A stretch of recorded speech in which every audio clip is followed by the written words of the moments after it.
ನಮಸ್ಕಾರ, ನಾನು ಶಿಲ್ಪಾ. ಮನೆ ಪಾಕಕ್ಕೆ ಮತ್ತೊಮ್ಮೆ ಸ್ವಾಗತ. ನಮ್ಮ ಇವತ್ತಿನ ರೆಸಿಪಿ ಶಾವಿಗೆ ಉಪ್ಪಿಟ್ಟು.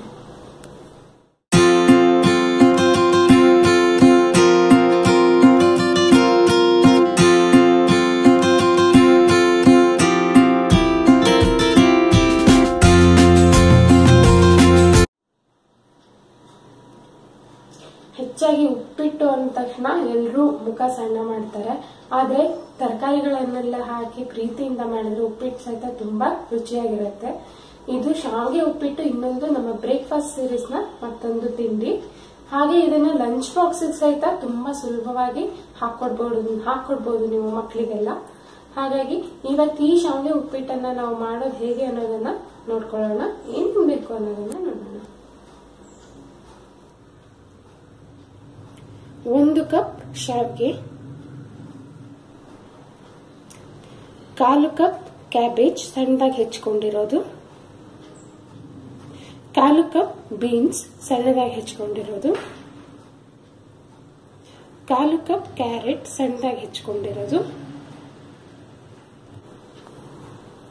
1/2 ಕಪ್ ಗೋಬಿ ಅಥವಾ ಕಾಲಿಫ್ಲವರ್ ಸಣ್ಣದಾಗಿ ಹೆಚ್ಚಿಕೊಂಡಿರೋದು,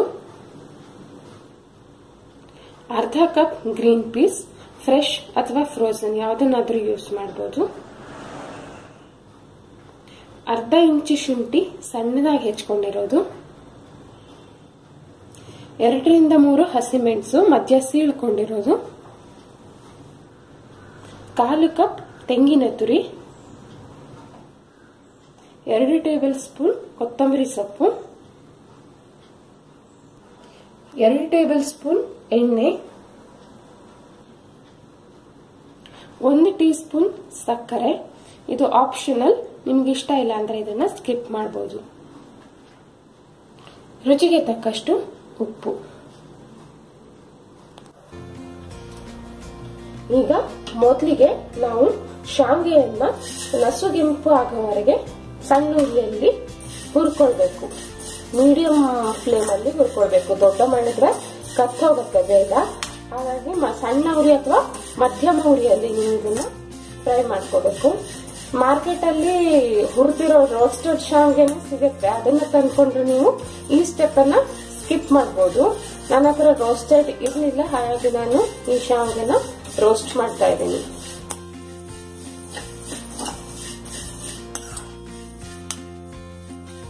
ಈಗ 3 ನಿಮಿಷ ಆಗಿದೆ. ಶಾವಿಗೆ ನಸುಗೆಂಪು ಬಣ್ಣಕ್ಕೆ ಬಂದಿದೆ. ತುಂಬಾ ಫ್ರೈ ಮಾಡಬೇಡಿ, ಕಪ್ಪಾದ್ರೆ ಒಂಥರ ರೋಸ್ಟೆಡ್ ಫ್ಲೇವರ್ ಬರುತ್ತೆ. ಹಾಗಾಗಿ ಸಾದ ನಸುಗೆಂಪು ಬಣ್ಣಕ್ಕೆ ಬಂದ ತಕ್ಷಣ ಗ್ಯಾಸ್ ಆಫ್ ಮಾಡಿ ನಾವು ಈ ಶಾವಿಗೆನ ಒಂದು ಪ್ಲೇಟ್ ಅಲ್ಲಿ ತೆಗೆದು ಬದಿಗಿಟ್ಕೊಳ್ಳೋಣ. ಈಗ ನೆಕ್ಸ್ಟ್ ನಾನು ಅದೇ ಬಾಂಡ್ಲಿಗೆ 2 ಟೇಬಲ್ ಸ್ಪೂನ್ ಎಣ್ಣೆಯನ್ನ ಕಾಯೋದಕ್ಕೆ ಇಟ್ಕೊಂಡಿದ್ದೀನಿ. ಎಣ್ಣೆ ಕಾದ ತಕ್ಷಣ 1 ಟೀ ಸ್ಪೂನ್ ನಷ್ಟು ಸಾಸಿವೆ, ಹಾಗೇನೆ 1 ಟೀ ಸ್ಪೂನ್ ನಷ್ಟು ಉದ್ದಿನ ಬೇಳೆಯನ್ನ ಹಾಕ್ತಾ ಇದ್ದೀನಿ. ಉದ್ದಿನ ಬೇಳೆ ಸ್ವಲ್ಪ ಕೆಂಪಾದ ತಕ್ಷಣ 1-2 ಸೆಕೆಂಡ್ ಸಾಕಾಗುತ್ತೆ. ಸ್ವಲ್ಪ ಕೆಂಪಾದ ತಕ್ಷಣ ನೆಕ್ಸ್ಟ್ ನಾವಿದಕ್ಕೆ ಶುಂಠಿ ಹಾಗೂ ಹಸಿಮೆಣಸು ಹಾಕಿ ಹಸಿಮೆಣಸು ಅನ್ನೋವರೆಗೆ 1-2 ಸೆಕೆಂಡ್ ಫ್ರೈ ಮಾಡಬೇಕು.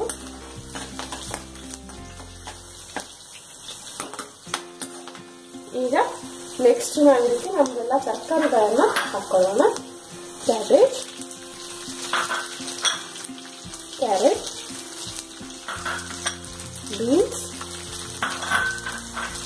ಗ್ರೀನ್ ಪೀಸ್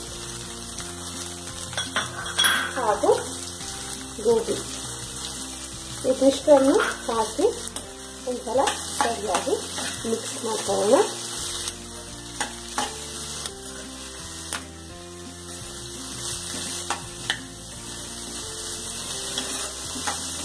ಈಗ ಇದಕ್ಕೆ 1/2 ಟೀ ಸ್ಪೂನ್ ನಷ್ಟು, ಪೂರ್ತಿ ಉಪ್ಪಲ್ಲ, 1/2 ಟೀ ಸ್ಪೂನ್ ನಷ್ಟು ಉಪ್ಪು ಹಾಕಿದ್ರೆ ತರಕಾರಿಗಳು ನೀರು ಬಿಟ್ಕೊಂಡು ಬೇಗ ಬೇಯುತ್ತೆ. ಹಾಗಾಗಿ ಒಂದು ಸ್ವಲ್ಪ ಉಪ್ಪು ಹಾಕಿದೀನಿ. ಈಗ ಇದನ್ನ ಮುಚ್ಚಳ ಮುಚ್ಚಿ 2 ರಿಂದ 3 ನಿಮಿಷ ಅಥವಾ 5 ನಿಮಿಷ ನೀವು ತರಕಾರಿಗಳು ಬೇಯೋವರೆಗೆ ಬೇಯೋದಕ್ಕೆ ಬಿಡಬೇಕು. ಮಧ್ಯ ಮಧ್ಯ ಕೈ ಆಡಿಸ್ತಾ ಇರಬೇಕು. ಈಗ ತರಕಾರಿಗಳು ಬೇಯುವಷ್ಟರಲ್ಲಿ ನಾವು 1 ಕಪ್ನಷ್ಟು ನೀರನ್ನ ಬಿಸಿಗಿಟ್ಕೊಳ್ಳೋಣ. ಉಪ್ಪಿಟ್ಟಿಗೆ ಯಾವಾಗಲೂ ಬಾಯ್ಲಿಂಗ್ ವಾಟರ್, ಕುದಿ ನೀರನ್ನ ಹಾಕ್ತಾರೆ. ಅಂದ್ರೆ 1:1 ನೀವು ಎಷ್ಟು ಶಾವಿಗೆ ತಗೊಂಡಿರ್ತೀರೋ ಅದೇ ಪ್ರಮಾಣದಲ್ಲಿ ನೀವು ನೀರನ್ನ ತಗೊಳ್ಬೇಕು. ನಾನು 1 ಕಪ್ ಶಾವಿಗೆ ತಗೊಂಡಿದ್ದೀನಿ, ಹಾಗಾಗಿ 1 ಕಪ್ ಅಷ್ಟು ನೀರನ್ನ ಬಿಸಿಗಿಟ್ಕೊಂಡಿದ್ದೀನಿ. ಈಗ 5 ನಿಮಿಷ ಆಗಿದೆ. ತರಕಾರಿಗಳು ಬೆಂದಿದೆ. ತರಕಾರಿಗಳನ್ನ ಇಲ್ಲಿ ಪೂರ್ತಿ ಮೆತ್ತಗಾಗೋವರೆಗೆ ಬೇಯಿಸಿದ್ರೆ ಚೆನ್ನಾಗಿರಲ್ಲ. ಇದೇ ರೀತಿ ಸ್ವಲ್ಪ ಎಣ್ಣೆಯಲ್ಲೇ ಸ್ವಲ್ಪ ಅರ್ಧ ಸಾಫ್ಟ್ ಆಗೋವರೆಗೆ ಬೇಯಿಸಿದ್ರೆ ತಿನ್ನೋವಾಗ ಕ್ರಂಚ್ ಇರುತ್ತೆ, ಚೆನ್ನಾಗಿರುತ್ತೆ. ಈಗ ತರಕಾರಿಗಳು ಬೆಂದಿದೆ. ಇದಕ್ಕೆ ನೆಕ್ಸ್ಟ್ ನಾವು ಹುರಿದಿಟ್ಕೊಂಡಿರೋ ಶಾವಿಗೆನ ಹಾಕೊಳ್ಳೋಣ. ಶಾವಿಗೆನ ಹಾಕಿ ಒಂದ್ಸಲ ಸರಿಯಾಗಿ ಮಿಕ್ಸ್ ಮಾಡ್ಕೊಳ್ಳೋಣ. ಇಲ್ಲಿ ತರಕಾರಿಗಳನ್ನ ನಾನು ಒಂದು ಅಂದಾಜು ಹೇಳಿದ್ದೀನಿ. ನನಗೆ ತರಕಾರಿಗಳು ತುಂಬಾ ಇಷ್ಟ, ನಾನು ಸ್ವಲ್ಪ ಜಾಸ್ತಿ ಹಾಕ್ತೀನಿ. ಯಾವ ತರಕಾರಿ ಇಷ್ಟ, ಯಾವ ತರಕಾರಿ ಇಷ್ಟ ಇಲ್ಲ, ನೀವು ನಿಮ್ಮ ಅಂದಾಜಿನ ಮೇಲೆ ತರಕಾರಿಗಳನ್ನ ಖಂಡಿತ ಹಾಕೊಳ್ಬಹುದು. ಈಗ ಶಾವಿಗೆ ಮಿಕ್ಸ್ ಆಗಿದೆ. ಈಗ ನಾವು ಇದಕ್ಕೆ ಕುದಿತಾ ಇರೋ ನೀರನ್ನ, ಬಿಸಿ ನೀರನ್ನ ಹಾಕೋಣ. ಹಾಗೇನೆ ಸಕ್ಕರೆ, ರುಚಿಗೆ ತಕ್ಕಷ್ಟು ಉಪ್ಪು, ತೆಂಗಿನ ತುರಿ ಹಾಗೂ ಕೊತ್ತಂಬರಿ ಸೊಪ್ಪು. ಲಿಂಬೆ ಹಣ್ಣು ಇಷ್ಟ ಇದ್ರೆ, ನಿಮ್ಗೆ ಸ್ವಲ್ಪ ಹುಳಿ ಟೇಸ್ಟ್ ಇಷ್ಟ ಇದ್ರೆ ನೀವು ಲಿಂಬೆ ಹಣ್ಣನ್ನ ಸಹಿತ ಹಾಕೊಳ್ಬಹುದು. ಹಾಕ್ಲೇಬೇಕು ಅಂತೇನಿಲ್ಲ. ಎಲ್ಲವನ್ನ ಸರಿಯಾಗಿ ಮಿಕ್ಸ್ ಮಾಡಿ ನೀವು 1-2 ನಿಮಿಷದವರೆಗೆ ಸಣ್ಣ ಉರಿಯಲ್ಲಿ ಮುಚ್ಚಿಡಬೇಕು.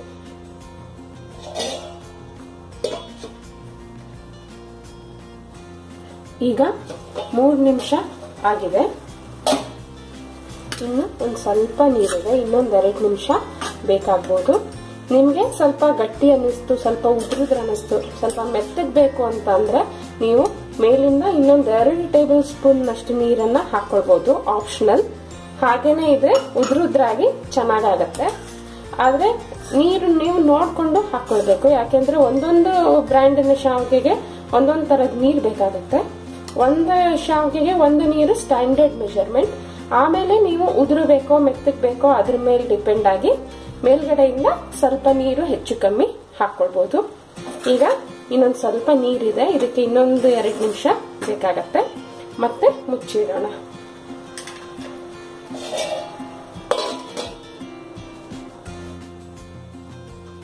ಈಗ ಇನ್ನು 2 ನಿಮಿಷ ಆಗಿದೆ. ಇನ್ನು ಶಾವಿಗೆ ಉಪ್ಪಿಟ್ಟು ರೆಡಿ ಆಗಿದೆ. ಈಗ ನಾವು ಗ್ಯಾಸ್ ಆಫ್ ಮಾಡಿ 5 ನಿಮಿಷದವರೆಗೆ ಇದನ್ನ ಹೀಗೆ ಮುಚ್ಚಿ ಇಡಬೇಕು. ಇದರಿಂದ ಏನಾಗತ್ತೆ ಅಂದ್ರೆ ಆ ಸ್ಟೀಮ್ ಎಲ್ಲ ಆರಿ ಶಾವಿಗೆ ಸರಿಯಾಗಿ ಉಪ್ಕೊಳ್ಳುತ್ತೆ, ಫ್ಲಫಿ ಆಗತ್ತೆ. ಹಾಗಾಗಿ ಒಂದು 5 ನಿಮಿಷ ಹೀಗೆ ಮುಚ್ಚಿಟ್ಟು ಆಮೇಲೆ ಇದನ್ನ ಸರ್ವ್ ಮಾಡಿ. ಬಿಸಿ ಬಿಸಿಯಾದ ಶಾವಿಗೆ ಉಪ್ಪಿಟ್ಟು, ರುಚಿಯಾದ ಹೆಲ್ದಿ ಉಪ್ಪಿಟ್ಟು ರೆಡಿ ಆಗಿದೆ. ಇದು ಈರುಳ್ಳಿ ಬೆಳ್ಳುಳ್ಳಿ ಹಾಕದೇ ಇರೋ ರೆಸಿಪಿ ಆಗಿರೋದ್ರಿಂದ ನೀವು ವ್ರತಗಳಲ್ಲಿ, ಉಪವಾಸದ ದಿನಗಳಲ್ಲಿ ಸಹಿತ ಮಾಡಿ ನೋಡಬಹುದು, ಟ್ರೈ ಮಾಡಬಹುದು. ಖಂಡಿತ ಟ್ರೈ ಮಾಡಿ, ಹೇಗಾಯ್ತು ಅನ್ನೋದನ್ನ ನನಗೆ ಖಂಡಿತ ತಿಳಿಸಿ. ನಿಮ್ಗೆ ನನ್ನ ರೆಸಿಪಿಗಳು ಇಷ್ಟ ಆದ್ರೆ ದಯವಿಟ್ಟು ಸಬ್ಸ್ಕ್ರೈಬ್ ಮಾಡೋದನ್ನ ಮರಿಬೇಡಿ. ಮುಂದಿನ ಮತ್ತೊಂದು ರೆಸಿಪಿಯೊಂದಿಗೆ ಮತ್ತೆ ನಿಮ್ಮನ್ನ ಭೇಟಿ ಆಗ್ತೀನಿ. ಅಲ್ಲಿವರೆಗೂ take care and happy cooking.